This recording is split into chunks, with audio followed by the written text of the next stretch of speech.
Mga layo kakipag-adatan, sama na yan na tuloy-tuloy dun sudikat dawa si sagyang kaiyang Middle East.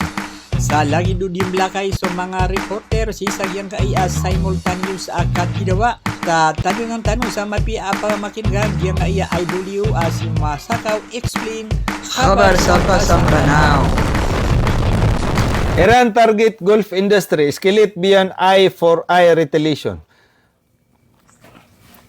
IRG target a strategic industrial facility in Gulf. The Republic Relations Department of Iran Islamic Revolutionary Guard announced that its aerospace and naval forces carry out a combined operation targeting two major industrial complex, the Emirates Global Aluminum Plants in the United Arab Emirates. May panutul tanong ya. Ay manan yan na adi kay taros tanong kay salakawaya kabar. Di niya salakawa source. According to the statement, the strike were conducted a response to the U.S.-Israeli attack on Iran industrial infrastructure. The IRG said the EMAL facility represents one of the largest aluminum production sites globally with a capacity of up to 1.3 million ton annually. While Alba was described as playing role in supporting U.S.-linked military industry through international partnership. So, mala ko na iyakuan. Aluminum facilities, ako na provide aluminum na 1.3 million ton. 1.3 million ton umang ko na annual, every uman saragon. Na mala niya tanto akuan. Ema na niyan na dimbel sa aluminum. Why? Ema na niyan na linked by United States of America.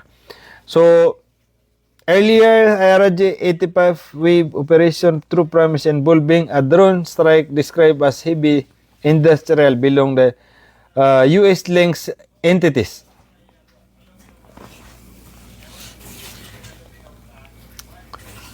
So, giyang atigin naman to kapipita na pitirwag yang kaya military Iran. Ama ginan so 85 wave operation ika-80 at ginagulima operation kaya panimbak sisagyang kaya mga belonging to Israeli and US linked entities. Langon na yaman niyan na mga infrastructure ami kukuni ko naging Israel ug yang kaya America linked entities na panimbak nagyang kaya ay man na Iran. So paging pasas niyan siya gyang tuloy-tuloy aka panimbak ka agyang nga Iran sa agyang nga mga military base na military infrastructure agyang nga Amerika sa agyang nga Interwa Gulf. Sugi datare. Gyang nga diran di panimbak na mga building why na US link ka na normal ay man niya namin kukonekta ron agyang nga mga Arab. So di din kaiwasan why. Great picture Subir.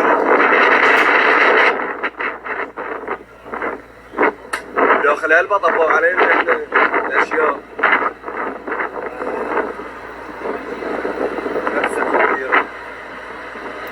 Kate, pagpagiliran si saging aditan o di mentay naging kapangasusugat, aging kaya ma-infrastructure aging kaya Amerika.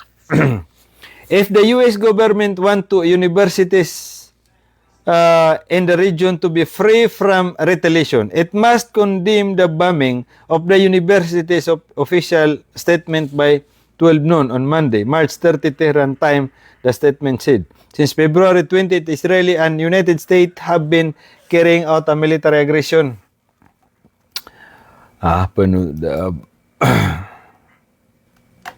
Israeli strike on Khan Yunis, kill 6 including child target police checkpoint.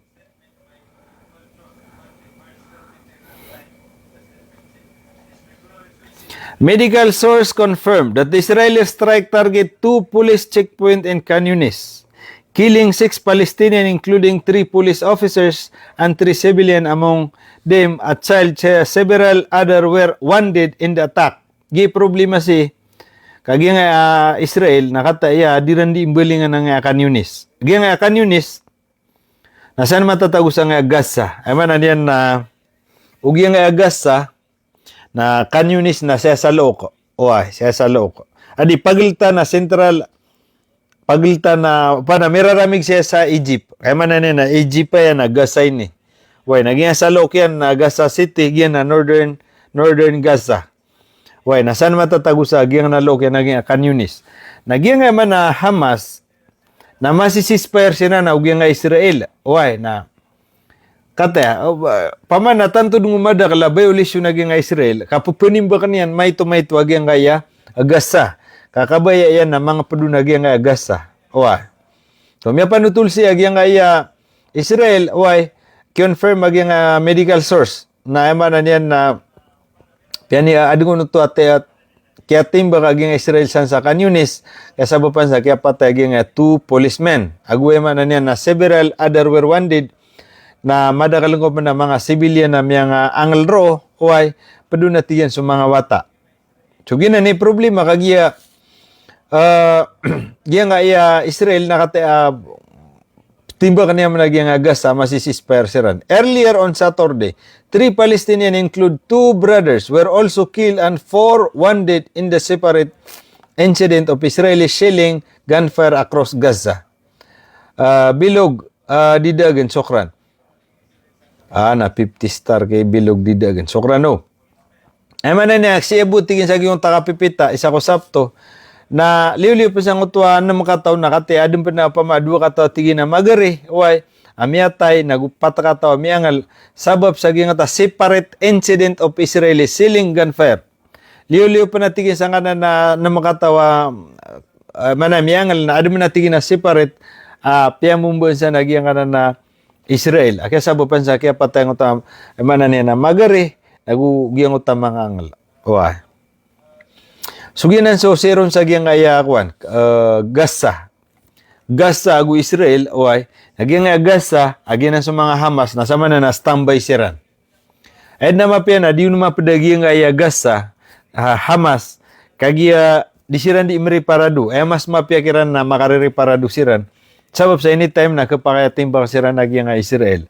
So kagisama na busy Iran na bapya panapanabang na kapaya marga nakip kiraw tiyansan. So, yung mapiakiran na tumadisiran pamang pansaging adikati daw, are bilog. Ansarullah fire Sikad Wib, deepen coordinated attack with Iran Hezbollah. Kate, iman to gawin na ikadwin ni Kawib, ay ni timba kagyang kaya Ansarullah group, mana gyang kaya Houthi. Formal ay kagay na may operate siran manimbak, nakatip man na pisiro man na nira ng isa ka Wib, why? Sikan Wib, anything bahagi yang kaya Houthi.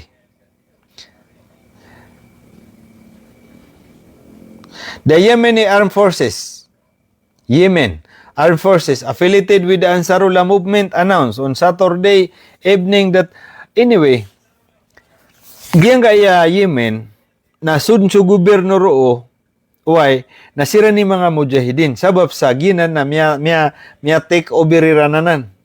Ito isa ba pa? So, ay manan yan na mga mujahidin siya na ginan sa mga sundarosan. Legal. The Yemeni Armed Forces affiliated with the Ansarullah movement announced on Saturday evening that they had carried out a second military operation as part of what they describe as the Holy Jihad Battle. Kate, amang bu ini ngaraniran sa ngaya diran di ka panimbak na Holy Jihad Battle. Ayamanan niya naginan so isusugu at tigin ayamanan niya na kan-jihad. Holy Jihad Battle. Ginan ini ngaranayran sa giyang adika tidaw mana giyang Houthi. Si sa Iran na arkiran na True Promise. Gitu so title iran mambu. Giyang Hezbollah na title iran na 18 True. Why? According to the statement issued by the military spokesperson Yahya Sareh, the operation involved of the barrage of cruise missile and drone targeting number of vital and military sites in southern Israel. Ay man niya na Peter Wagyang kaya Ansarullah spokesperson. Gingatigin na kaya pag-operasyon imanto na pia barrage. Ay man niya na pia kadagla na may sa cruise missile. Tinimba kami mga cruise missile. Nagwema na niya na mga drone, Uy, aging pitibarangan na derpa a military site aging kaya Israel. So, mele si aging kuan, miya sugat aging missile na tanto ko ay manan yan na madali mo to. Miniposta ka pa niya. Uy, ilan ni Rubu. Ang uta picture agi ang uta kaya kalutan. Uy, a cost udi na kaya sabapan sa aging kaya timba ka Yemen. Uy, na mele Yemen na mele ng uta kuan. Kaya del meron na tanto. According to the statement issued by military spokesperson Yahya, the operation ako to. Eman na niyan na ayaw na piyang usariran na mga cruise missile agong mga drone uy san sa nga na pitibara nga na derpa ang military site san sa Israel. Sari si the operation coincided with ongoing military action by Iran and Hezbollah Lebanon, adding that the strike achieved their objective successfully. Naging ako na Peter Isari, managing na spokesperson na Yemen. Naging atigid na ako di medika pa nimbak na coordinated ay man na niya na planado uy na mele bu agyan kaya man na niya na kaya timba kami man to na miya sugat tirangon susugat niran objective successfully. The group state that this comes in support of resistance Peter agyan ay man na niya na Yemen agid na tigyan ni kuan Giyang akaptin ba kami na suporta mi sa giyang pitibarangan na jihad. Din jihad sa giyang Palestine, Iraq, Lebanon, and Iran. Ani na response on a global Israeli and US military aggression. Koto. Peter wag giyang si Sari, agiyang spokesperson na Yemen, giyang atigin nakapunimba kami. Si sa giyang Israel, uy, na sao-sao pamiyaya. Sa giyang ading gulaw na mga giyang mga Israel sansa, ayaman na niyan na Palestine. Away. Nagugiyang kaya pamanasa sa operan. Away. Abang-abang. Away. Abang kami atigyan san sa Hezbollah, san sa Lebanon, padsam na tigyan nagyang kaya manan yan na Iran. Away. Agugiyang Iraq na so pa kami atigyan. O di na pagabang namin siran. Layo ka kesarigan. Sokran sa 50 stars. Isin na rin na Kuyaw. The group stated this can support resist ako to. Sari also said the operation was carried out within the framework of